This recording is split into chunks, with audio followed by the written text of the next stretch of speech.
especially in these days of high stress and anxiety.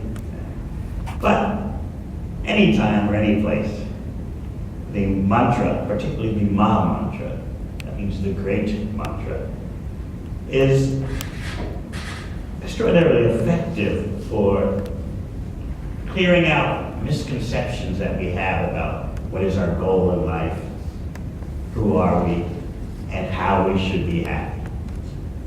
So we're just going to, for a few moments,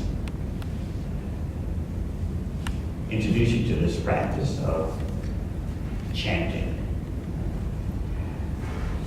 I'll chant, and then you can please follow. We'll just do it for 5 minutes.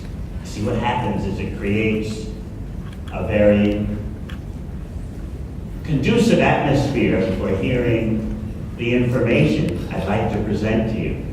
And a lot of that information is about things that are non-material. So I think that this mantra meditation will give us an extra boost.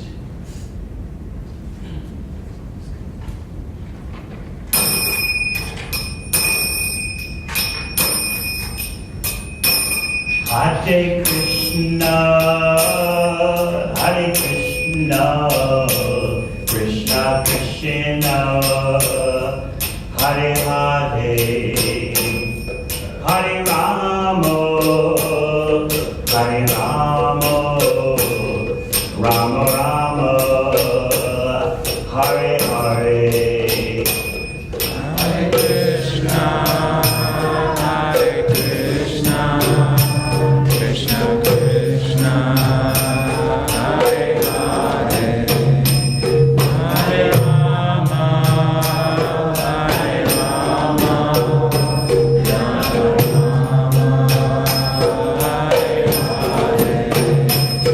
Hare Krishna,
It's my first time speaking at UNLV.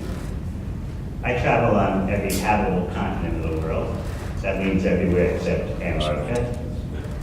And I find that this topic of sustainable happiness resonates very deeply. Somehow or other, in these contemporary times, people are very concerned. Am I happy? What perhaps used to be taken for granted, yeah, happiness, yeah, it's there. It'll come to you, you'll get it. Now seems to have become an even more frantic pursuit and source of anxiety. Am I happy?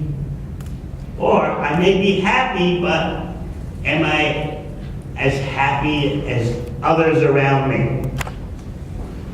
Social psychologists will tell you that this syndrome called social comparison plays a huge role in what you consider happiness. You're always looking around you. You're always checking out others and comparing yourself. Not simply in terms of looks or grades at school or how you dress, but you're also checking people out in terms of, that one looks happier than me. I don't know if I measure up to that one's happiness. So in this way, your conceptions of happiness, to a great extent, are formed by what's around you. Then again, we never really question ourselves. What is happiness? And certainly, we rarely question ourselves about what is the self. Forget about what is the self. We want to be happy. Whatever that self is, it could be just an illusion produced by the brain. Maybe the self is just a bunch of chemicals. Or maybe there's some kind of non-material entity that's actually the self. Regardless, we want to be happy. We've got to be happy. We have a right for happiness. And even though we're going to pursue it very frantically, that's all right. What else is there to do in life than try to be happy and help others to be happy? At least we help those who are favorable to us. And we try to ignore those who are not favorable to us. So that's our charity. Help me to be happy, and if I like you, or if you're kind of related to me, I'll help you be happy. So, let's look at this thing called happiness. First, let me provoke you a little by pointing out a very powerful statement from the advanced yoga text, Srimad Bhagavatam.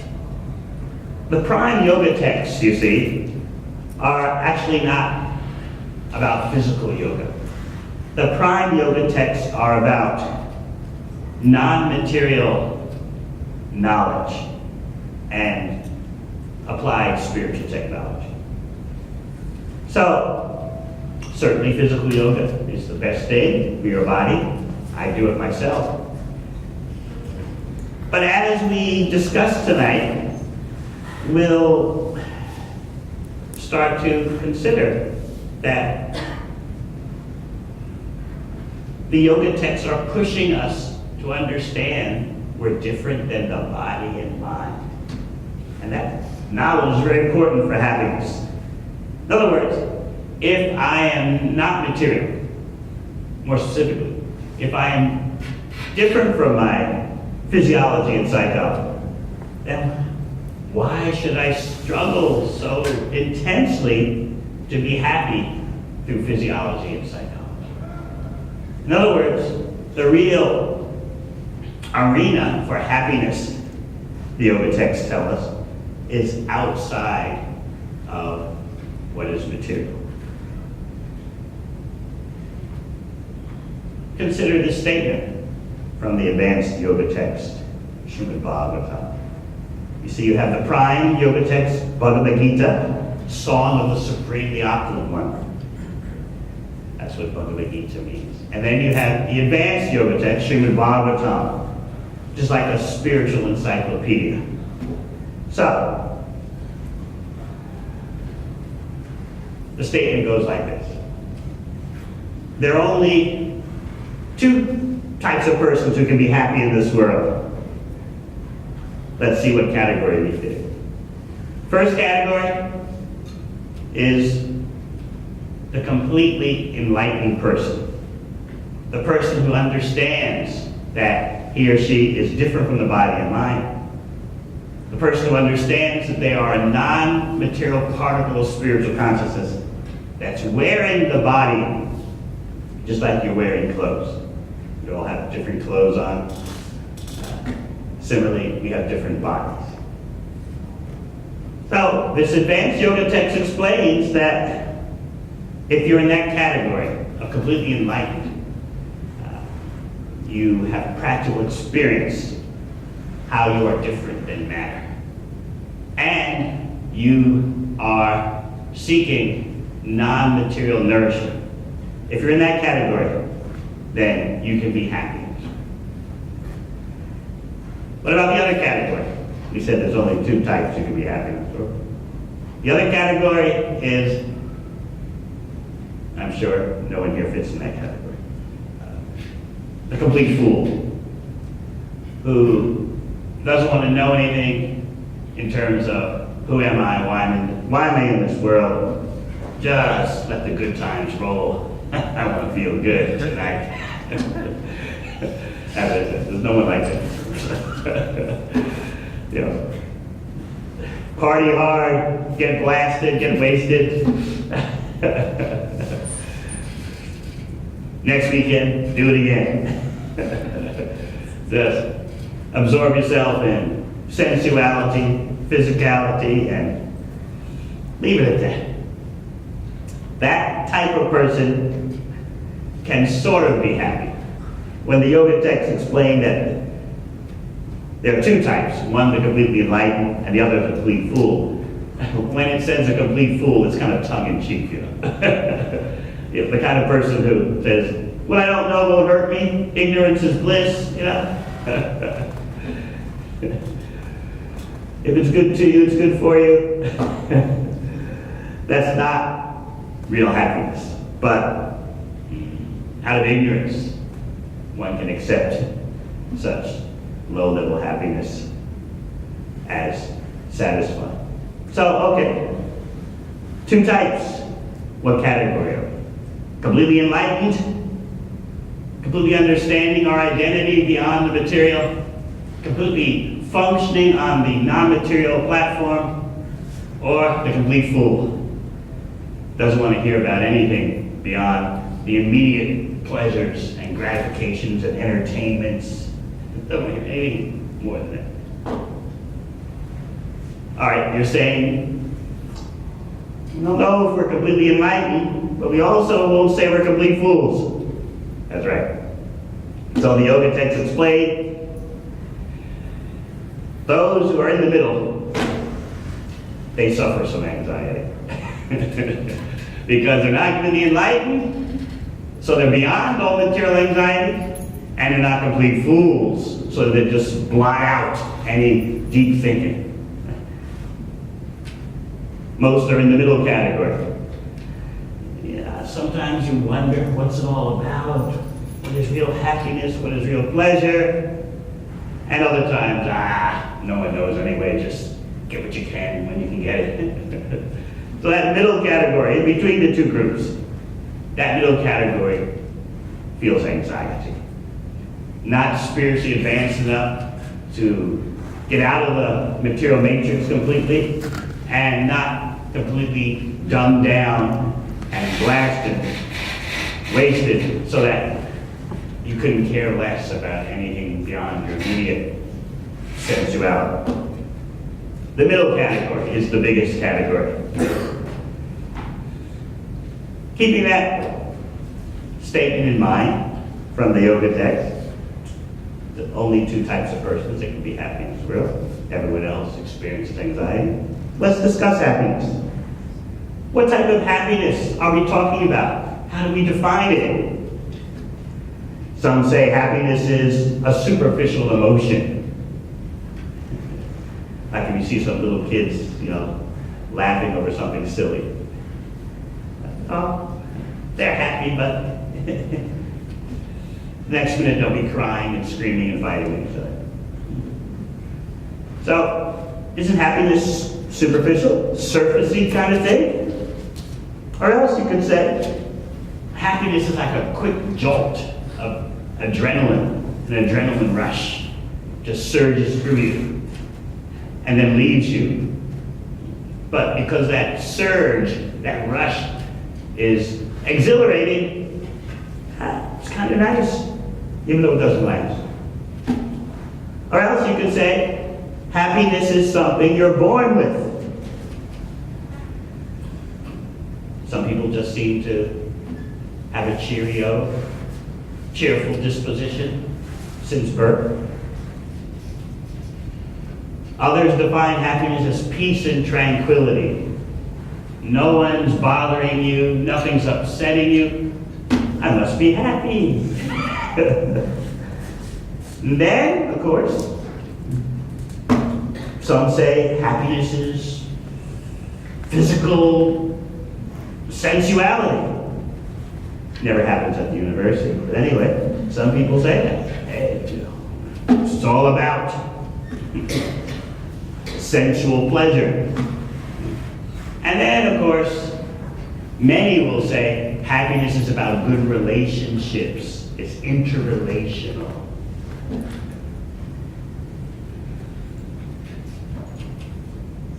Whatever we call happiness, we want it. Even if we don't exactly know what happiness is, according to our desires, still we want it. So just consider.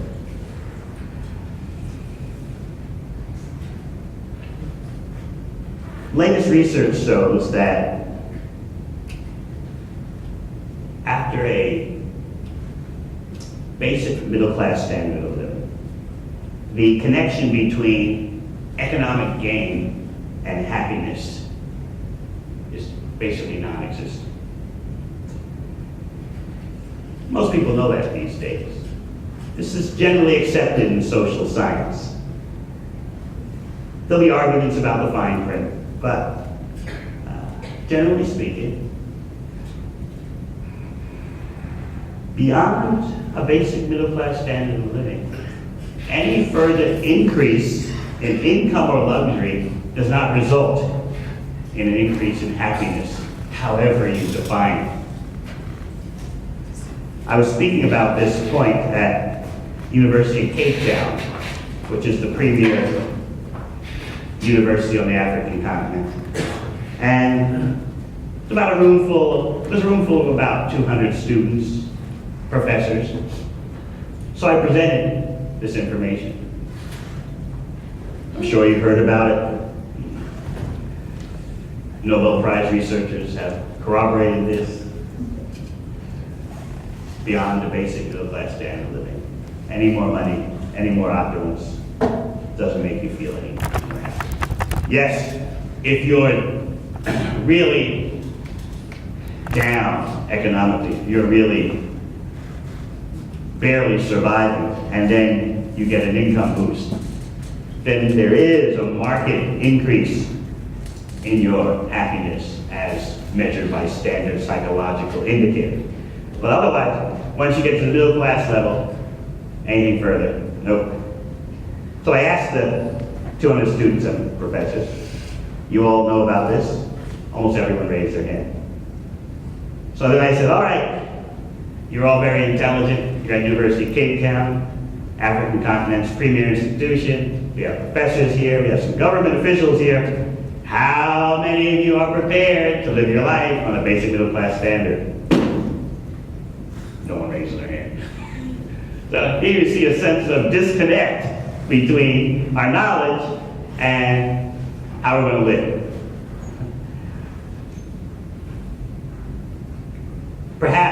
we need a more substantial understanding of happiness so that we can actually not struggle in ways that are so unnecessary. There's so much documentation showing that economically, in the past 50 years, at least up until 2008, economies have, in the USA, Japan, UK, tripled, quintupled, but the level of happiness as measured by standard psychological indicators has not gone up at all.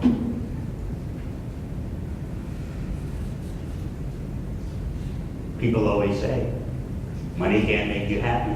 Yet at the same time, when you look at their actions, the actions say something else. Money can't buy you everything. You know the second part of that. Yes, money can't buy you everything, but what it can't buy, it can rent. Duh. Even in terms of relationships, when I was a little boy, 5 years old, my mother taught me her own version of a mantra. Never had a chance to use it though I became a monk, but she taught me when I was 5. Romance without finance is a nuisance. People will deny that, of course. No, you just want the love, but sooner or later the financial realities become very dominant. Amongst wealthy families in the USA, there's a common saying, marry the money, love comes later. We say that money can't buy everything, but it's amazing how money affects our consciousness so deeply. And especially money affects our pursuit of happiness. We want to talk today about sustainable happiness. But first, I have to point out that even what is unsustainable happiness is not well understood.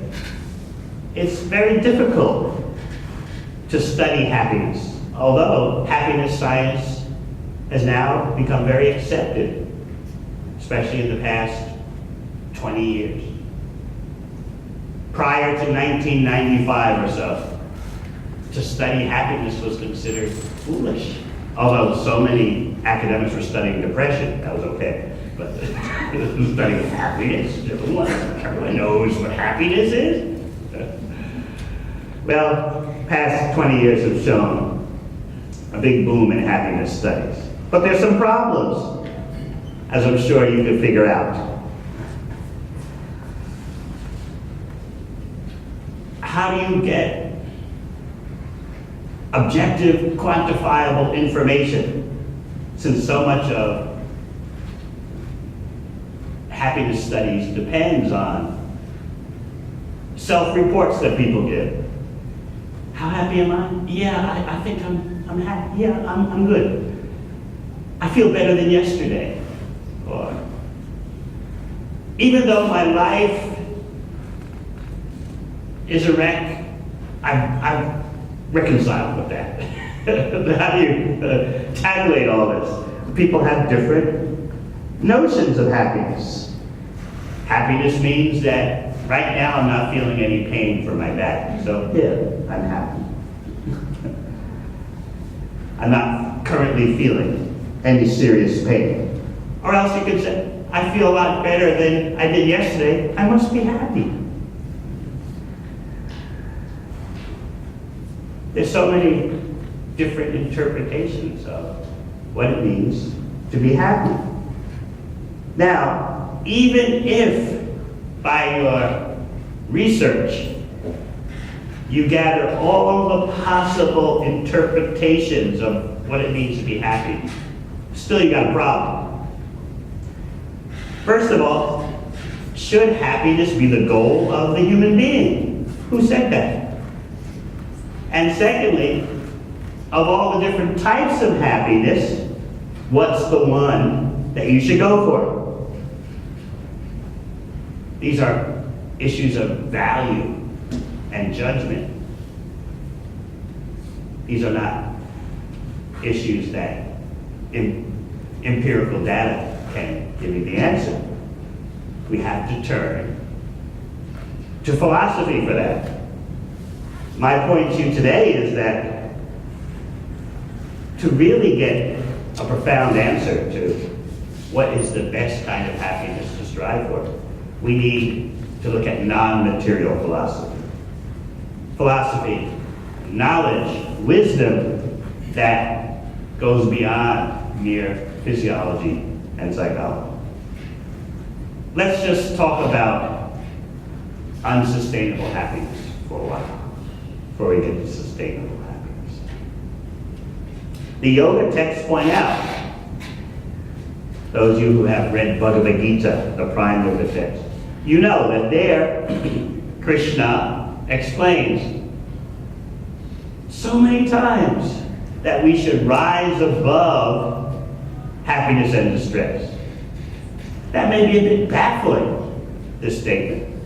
Okay, distress? Yeah, definitely I want to rise above distress. But why should I rise above happiness? Krishna explains that happiness and distress are like the seasons. They come and go. Winter, spring, summer, fall, happiness, distress. There's something beyond all that. In other words, happiness and distress are phenomena that deal with the body and mind.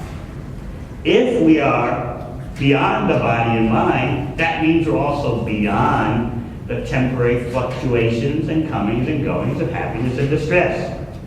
But if we think we are the body and mind, in other words, if we think we just matter, our whole life is bound up with the flow of material happiness and distress. To rise above all that, we need knowledge of the non-material. Sometimes people have an intuition. Yeah, I think I'm kind of spiritual, you know?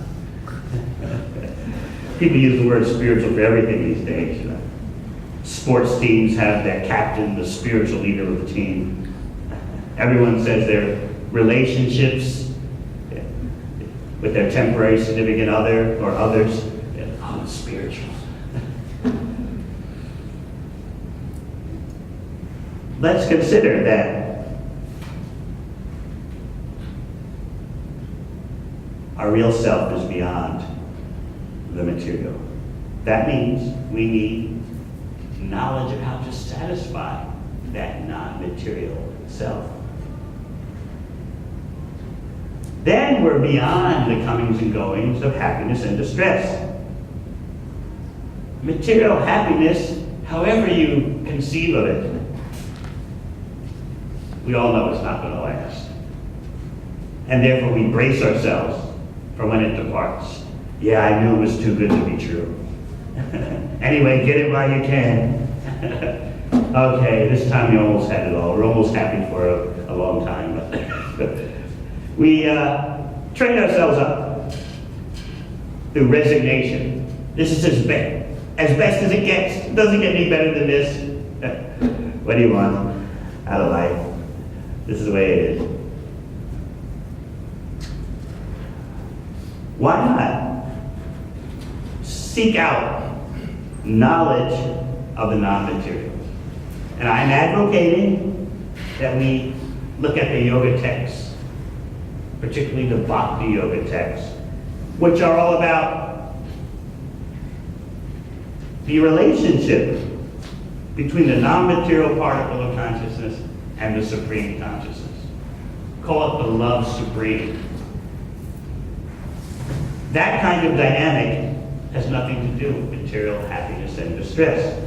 Has nothing to do with the body and mind of matter.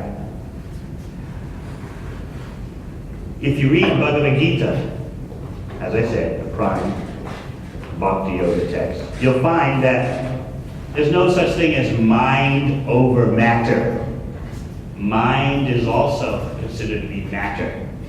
So whether you're having some happy physical sensation or some happy psychological sensation. The whole point of the Bhakti-Yoga system, popularly known as Krishna consciousness, is to get you beyond that so that you can focus on the source of non-material pleasure and connect with that source. Just like if you have an electrical appliance and you plug it in to the wall plug, the appliance will work. Disconnected, it won't work. Our problem, the yoga texts point out, is that we are disconnected from the ultimate source of pleasure. And therefore we're struggling with these temporary bodies and minds, trying to squeeze some temporary happiness out of matter. And in this way, we become so frustrated. If we are not material, then how can we have sustainable material happiness? If we are non-material, then we need to start understanding non-material happiness, which will sustain because it is of the same quality as ourselves, our non-material self. So this is the real quest of the yoga system. Beyond the body, beyond the mind.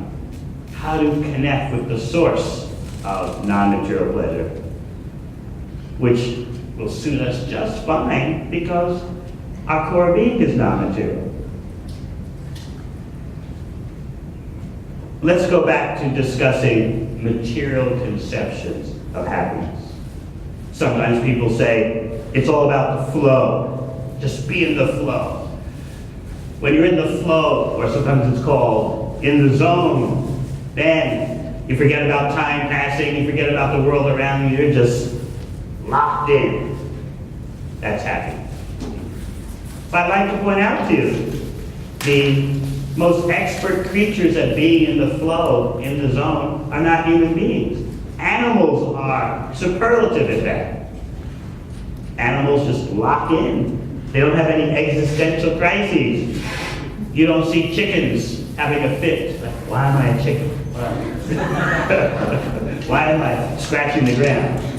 But human beings always have these existential crises. They can't lock in to a flow for long, as much as they would like to do it. So let's not get hung up about the flow as being something so desirable for us, especially, as I said, we can't compete with the animals in terms of the flow. Or sometimes people say, happiness is a profound, lasting feeling of contentment. You feel capable, you feel centered, you feel confident that you can deal productively and creatively with anything life throws at you. Yeah, that's happiness. You can handle the good, you can handle the bad. You know how to respond. You have a deep sense of engaging with the flow of life, living in the moment, and enjoying life to the max. Yeah, that's happiness. Sounds good, but you'll find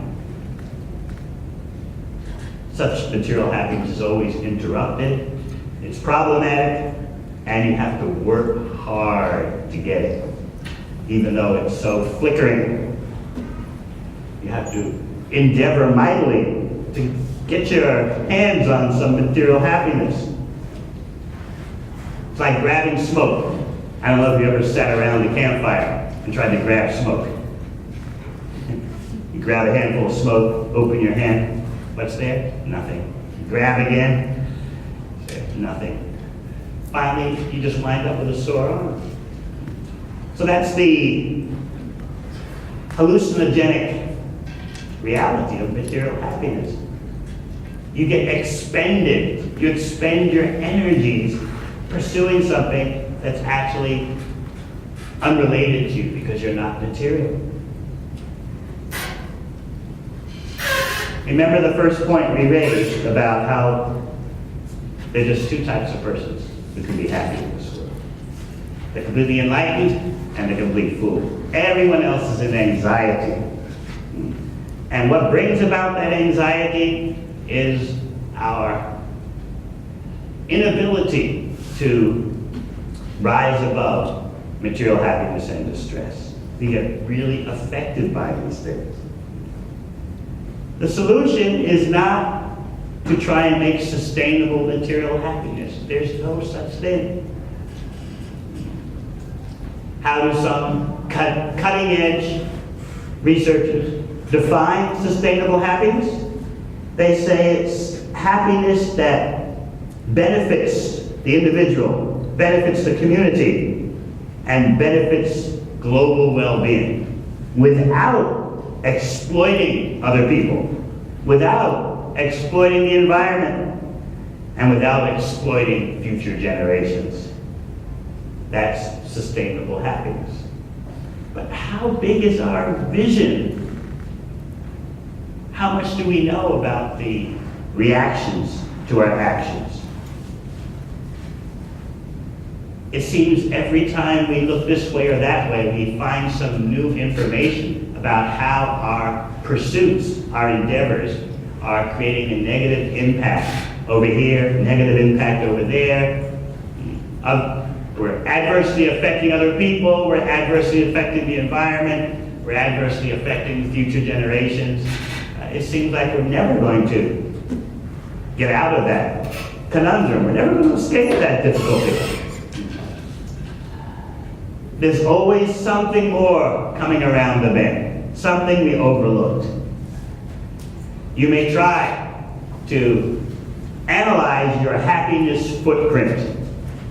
What do I mean by that? You've heard of the ecological footprint. Well, it's basically the same as the happiness footprint. When you're at Starbucks and you're drinking a cup of coffee, you're relishing the flavor. Are you able to consider that there is the well-being of those who produce the coffee? That's all connected to your drinking and savoring a cup of coffee. Of course, if you have health knowledge, you're wondering, as you're relishing the taste of the coffee, you know that the caffeine's not doing your body too good. And if you have wider environmental awareness, you're wondering, what was the nature or the quality of life of the laborers who produced this coffee? Is there any exploitation involved with it? Any environmental destruction involved with it? We'll never get to the end of this. And of course, we should, as much as possible, try to minimize our happiness footprint. But living in this world, there's always going to be something. What do the yoga texts say about that?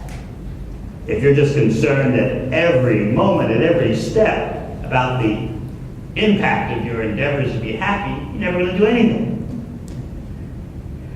Can't take a step. You can't even breathe. You're affecting things around you. You're taking in resources. You're giving off waste. The yoga text explained that if you understand that the prime purpose of the human body is enlightenment, self-realization, then you have a right to live in this world simply. But if you think that your purpose in life is to enjoy your body and mind, that mistaken purpose will bring about so many reactions to you. And one of those reactions is anxiety. The yoga text explained that anxiety is nature's way of letting you know you're misusing your human life. Your human life is actually meant for self-realization, spiritual enlightenment. But now you're barking up the wrong tree. You're driving up the wrong road, and here's anxiety to let you know that you're going the wrong route.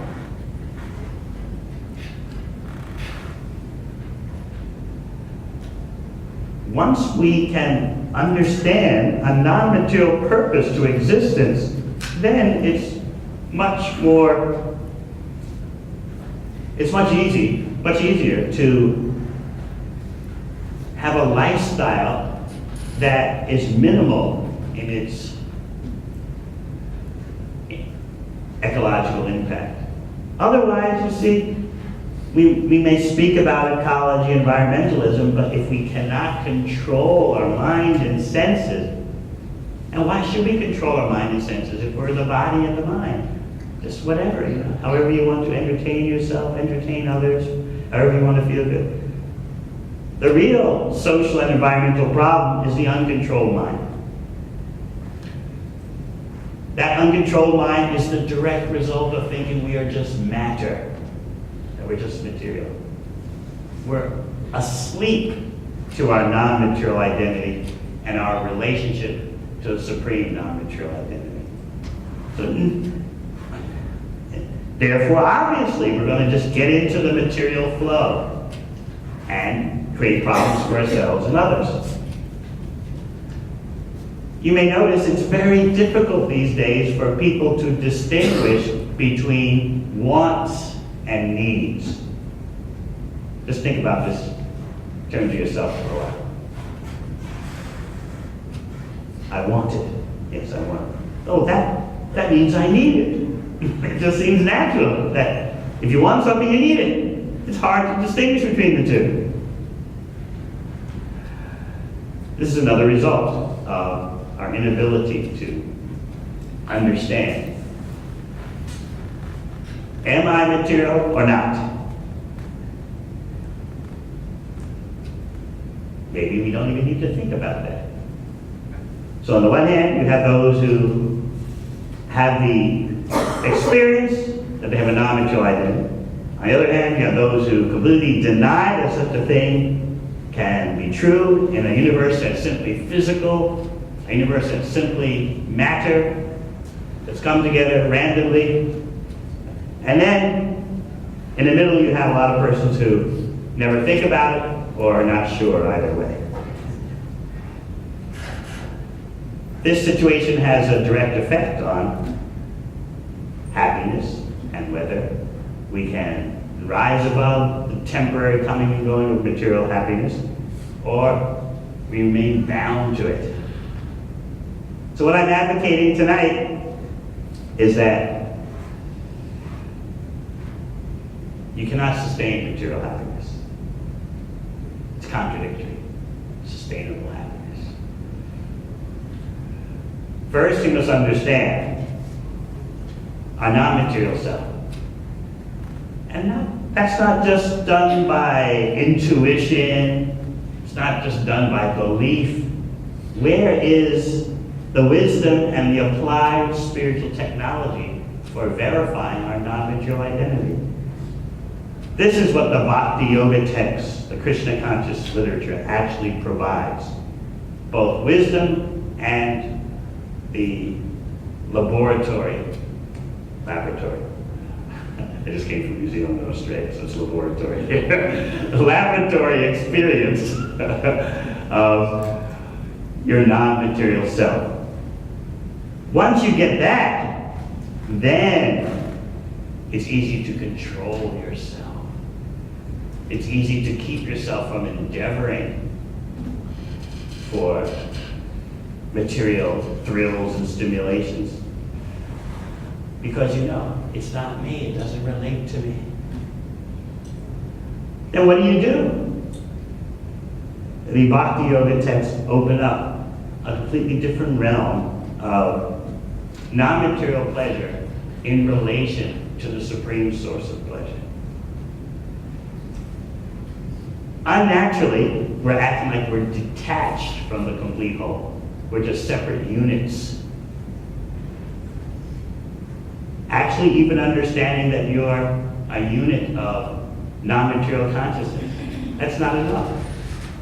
You have to understand the ultimate relationship, because it's in the relationship between the non-material particle consciousness and the supreme consciousness. In Bhagavad Gita, the prime yoga text, Srimad Bhagavatam, the advanced Bhakti-Yoga text, that ultimate source of pleasure is called Krishna.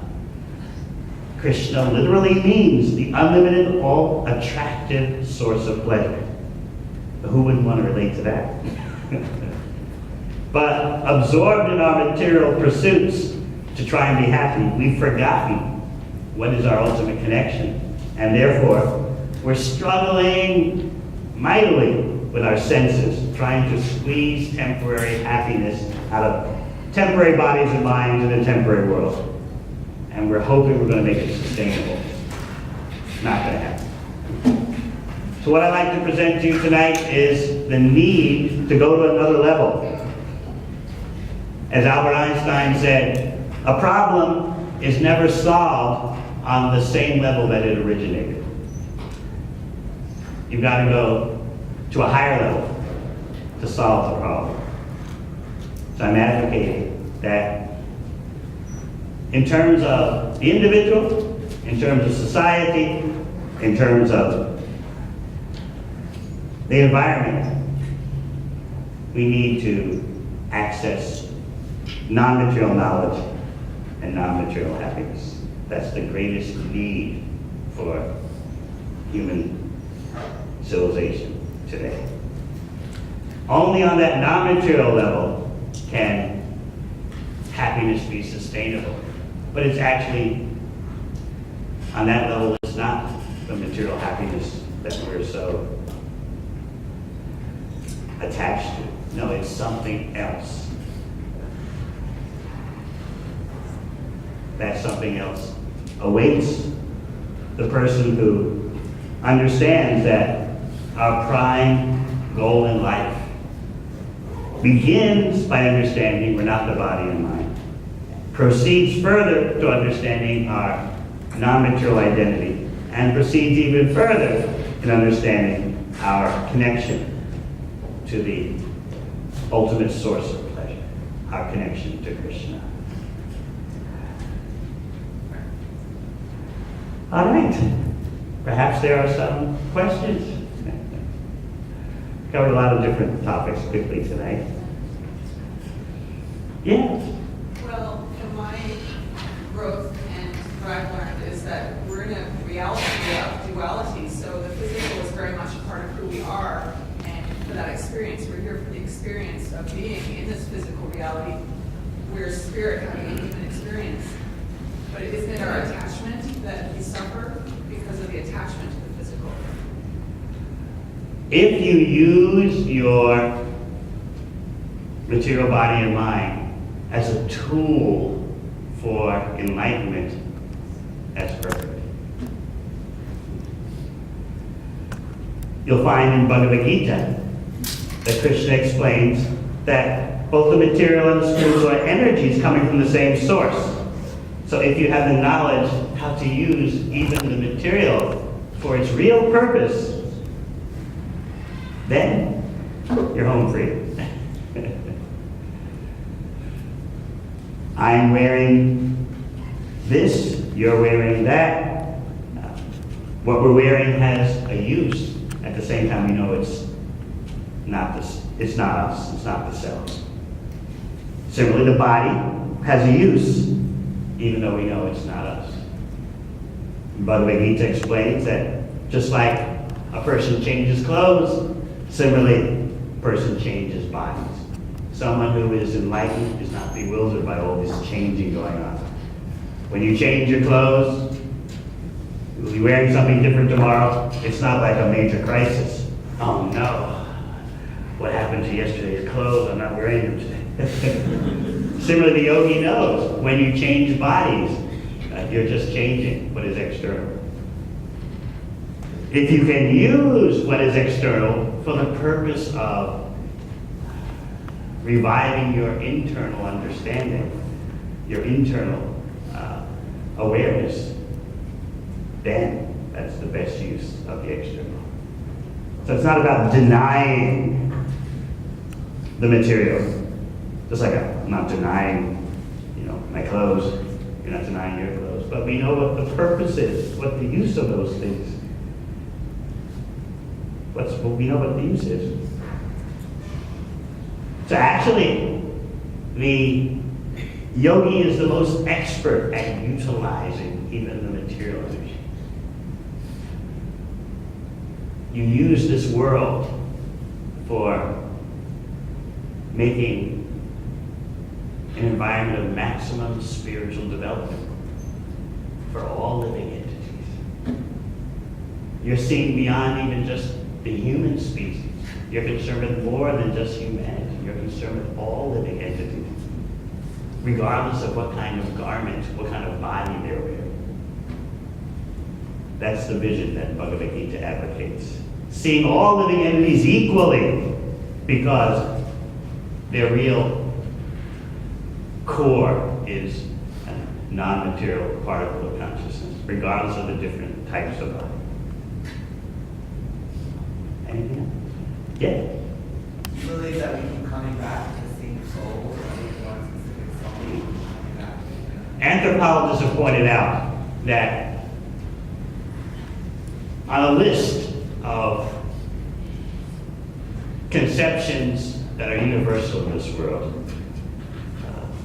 the idea that the soul changes bodies is a global understanding. It is one of the most prevalent conceptions in all types of human societies, except a tiny sliver of Western civilization that thinks we're just matter that came together randomly, and that's it.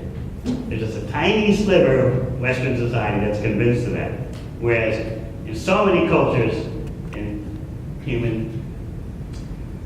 the human species, it's well accepted that you have more than one body.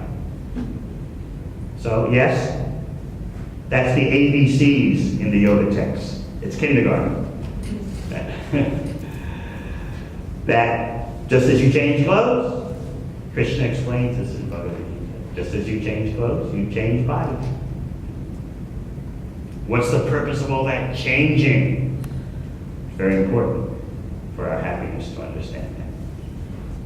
If we don't graduate, you can spend, I don't know how many years at UNLV before they say, hey, you haven't finished your degree in X amount of years. You can keep repeating courses and repeating courses. Obviously, there's a limit. Similarly, you can keep changing bodies until you understand, until you receive knowledge. What is the purpose of it all? In other words, you have to start asking the questions and looking for the answers. Otherwise, this is called in Sanskrit samsara, the cycle of repeated birth and death. It just goes on and on and on, like a carousel, merry-go-round. Therefore, in Bhagavad Gita, Krishna says, for one who has taken birth, death is certain, and for one who has died, birth is certain. So, yes, knowledge of the soul-changing bodies is considered kindergarten or nursery school in the yoga system. Thank you for bringing that up. In the back there? Yes? Is it worth for one person's stress for saving the world? So let's say, for example, there was a strategist that knew a way to stop ISIS, but in doing so, that person would have to go through a lot of stress.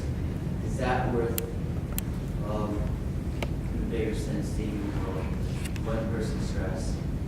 It seems like this practice of yoga is removal of stress. You reach your enlightenment, but at the same time, it feels like you're letting go. Because I feel like stress. So if you could find like answers. Now that is an advanced point I wasn't going to cover tonight, but where was I speaking about this point? The University in Melbourne in Australia. Last week I gave a lecture about the yogic pleasure of anxiety. Everyone's wondering, what's that? The pleasure of anxiety? Especially if it was exam time. There I was giving a lecture on the yogic pleasure of anxiety. Yes, the trained yogi, especially the bhakti yogi, one who understands the ultimate connection. The trained yogi understands that anxiety has a positive use also. When you allow anxiety to drive you to seek a higher solution, the anxiety actually becomes your friend. There's different types of anxieties. Briefly, there's anxiety about your body and mind. I'm in physical anxiety, you've got some pain. I'm in mental anxiety, others are doing better at school than me. Others have something I don't have. That also gets to the realm of social anxiety. I don't fit in. Who's like me? I'm not like anyone. I'm a loner. And then, above that, there's existential anxiety. What's life all about? Who am I? Why am I here? Most people can't handle existential anxiety. They either deny it, you'll never figure it out, don't even worry about it. Just have a good time, get it while you can. I was speaking in New Zealand with one 16-year-old girl, and she was in high school, of course, and she was asking her teachers questions like, what's the purpose of life? What's it all about? Are we this body? Are we something different? Are we material? Are we non-material? She told me finally a group of teachers took her aside and said, look, you're asking questions like this because you're a teenager. When you grow up, when you become an adult, you understand you don't ask these kind of questions. So, she was in existential anxiety and seeking to make positive use of it. So if you allow the existential anxiety to push you to find comprehensive spiritual knowledge and applied spiritual technology, that anxiety, that existential anxiety can be your friend.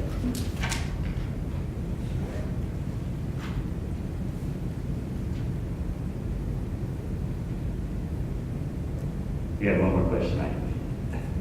Well, I was just going to comment on the depression going on in the country today. Like there is that, I think people are restless and they don't really know why they're unhappy, but they're unhappy. And I believe that's what you're saying, the existential, that just people are not conscious of it. Or they check out by overeating or drinking or smoking or doing drugs or whatever it is they do because they can't deal. Well, you know, there's the three screens that dominate life. There's your computer, there's the television, and there's your smartphone.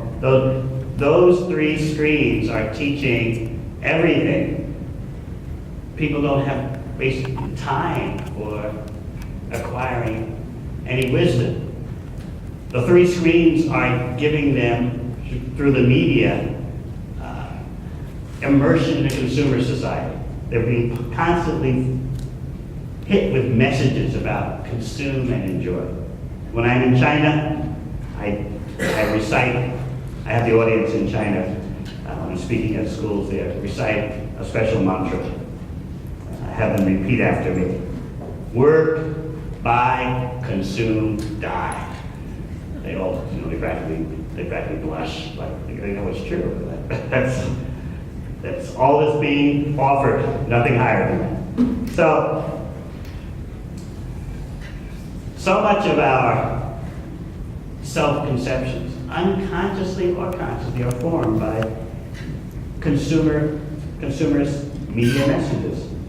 And so we can't go a moment without being entertained, without being indulged, without being physically, mentally stimulated and in various ways. And this way, people don't have the headspace to deal with these existential issues. It's a great tragedy. But these things can't go on like this for long. So my hope in presenting this yoga knowledge to you is that you can see that there are options, there are other possibilities. And more people are starting to want to access those other possibilities. So I'm simply trying to spread awareness that the problem can be solved on another level. Of course, how much can I say in a short talk like this? Got to begin somewhere. So, I thank you all for your kind attention. Thank you very much.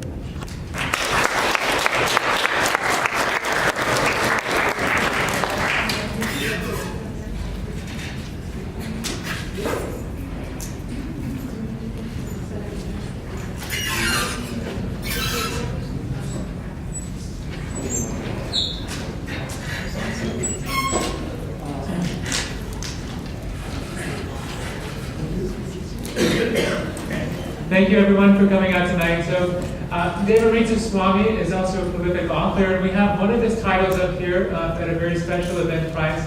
You guys can come and check out the books, purchase one if you'd like, get them signed by Devamrita Swami, and ask any other questions that you might have. Otherwise, we have some vegetarian treats outside, some snacks and refreshments, as well as other yoga books, specifically the book that Devamrita Swami talked about a little bit, the Bhagavad Gita, the prime yoga text of India, which was spoken over 5,000 years ago. We have that available outside, so you're welcome to take advantage of that. And please come up whenever you're ready to check out the book or go outside to get some refreshments. And again, thank you for coming out. And please, let's give another warm thank you to Devamrita Swami.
It's not meant to be like this. Yes, I'm the president.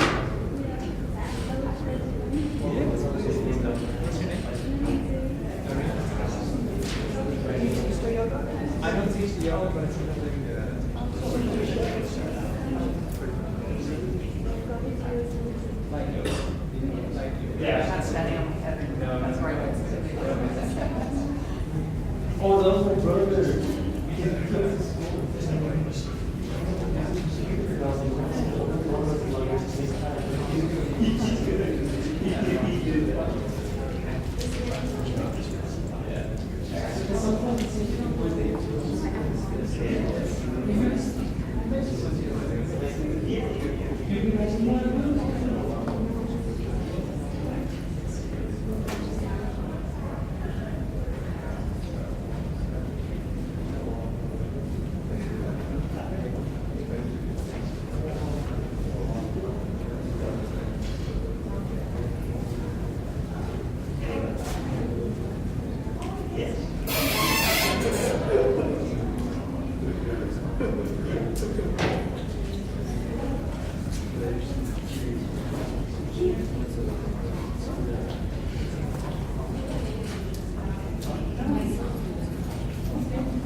Christopher still has it recording.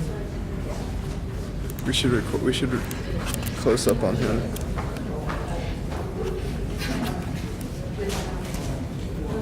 Look at that.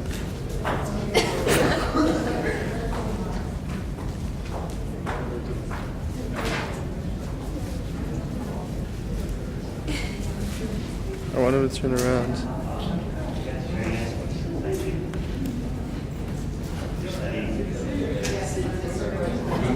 In action.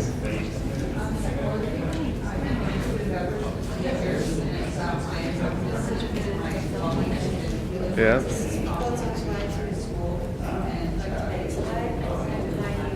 I want to get a book. They're really good. His book is cool. He's a really good writer. Christopher will be giving talks like this one day. Yeah. Yeah. In a robe. He will. What about you though? You're No way. yeah. I'll be the kid. I'll be the guy with 6 kids at home. 6 kids. Oh, I couldn't make it, man. I got my kids. 6 kids, 6 different wives, or something stupid. Nah, I'm not as devout devoted kind of life to that. I'm a little bit slower. Maybe in the future, but not now.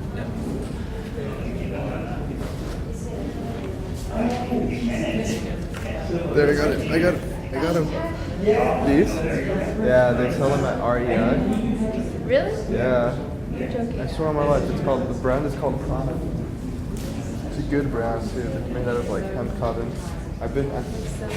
They're like 40 to 50. They're pretty expensive, but they're worth it for sure.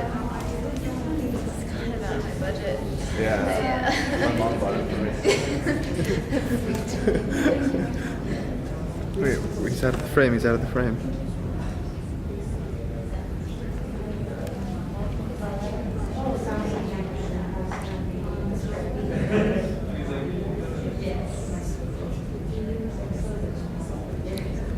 Prabhu. That was a money shot. There you go. That's the money shot right there. Yeah.